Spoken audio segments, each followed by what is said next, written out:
wọ́n pósìtì fídíò ọba ìlú Ìwó níbi tí wọ́n ti ń tàwáàfù ilé Olúwa láláìsí adé lórí wọn. Onírànran kọ́mẹ́ǹtì ní ń lọ lábẹ́ fídíò náà. Ìkan lára àwọn ọmọ ìyá wa wá sẹ́ndì fídíò náà sí mi.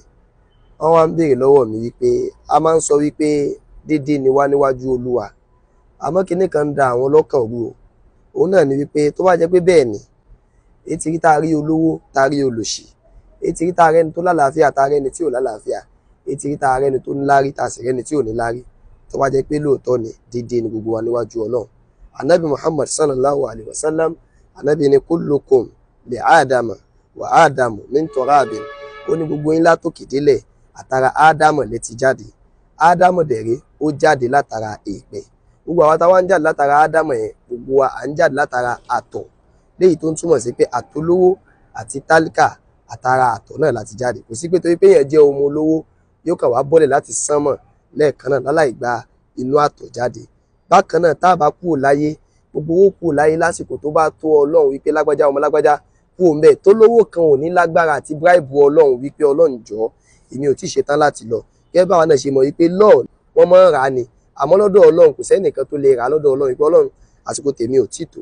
Bákan náà tá a bá débi àwọn ìjọsìn, oníkálukú wa á dúró síwájú Ọlọ́run ní gẹ́gẹ́ ṣe gẹ́gẹ́, kò sí àyè kan special fún ọlọ́rọ̀ àbí ọlọ́lá níwájú Ọlọ́run. Lápèjúwe tí a bá ń tàwáàfù ilé Olúwa, kò sí àyè fún olówó lọ́tọ̀, gbogbo ó jọ tàwáàfù ni. Olówó lè dé sí hòtẹ́ẹ̀lì tó lágbára ju tálíkà lọ, àmọ́ tó bá ti fẹ́ dé síwájú Ọlọ́run báyìí, gbogbo ó jọ fi ẹsẹ̀ àti ẹ̀gbẹ́ kan ara wa ni. Bákan náà tá a bá dé Mínà, tá a bá dé Àràfá, a jọ fi ẹ̀gbẹ́ kan ara wa ni. Ẹ wá jẹ́ mú example kan wá fún wa. Example tá a máa fi mọ̀ wípé déédéé ni wá wájú Ọlọ́run, òun náà ni wípé nígbà tá à ń bẹ ní secondary school, gbogbo apáta à ń jẹ́ student ilé ẹ̀kọ́ yẹn. Àwọn bá ṣe ń jẹ́ student ilé ẹ̀kọ́ yẹn tó náà, a ní àwọn prefect, a ní head boy, a dẹ̀ láwọn oyè míì.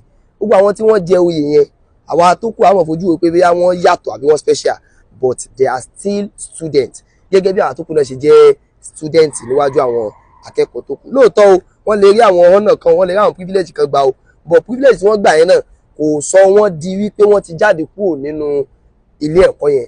Níwọ̀n ìgbà tó wá jẹ́ pé àṣìjọ wà ńbẹ̀ náà, we are all students. Olówó lè rí àánú gbà lóòótọ́ o, ọlọ́rọ̀ lè rí àánú gbà lóòótọ́ o, tí ó fi yàtọ̀ sí wa ní orí èpẹ̀, tí ó fi yàtọ̀ sí wa lójú àwa. Àmọ́ lọ́dọ̀ Ọlọ́run ìkankan náà ni gbogbo wa. Tí ó bá dẹ̀ gbé wa dìde, yóò gbé wa dìde lẹ́ẹ̀kan náà, bóyá ìdíje lẹ́ẹ̀kan náà oníkálukú dẹ̀ dìde. Kò sí pé ìjà ọkọ̀ yanjú olówó náà ká tó yanjú tálíkà. Tábà tó wá fẹ́ dúró sọ́dọ̀ Ọlọ́run jọ́ ìgbédàlì kìámọ̀, kò sí pé olówó leléyìí ẹ bá mi wá ṣíà fún ẹjọ́ òjòkó lẹ̀. Àwọn náà tá bá dáwọn àyè kan, tó bá dáwọn èèyàn dúró, wọ́n ó fún olówó ní special àga ni.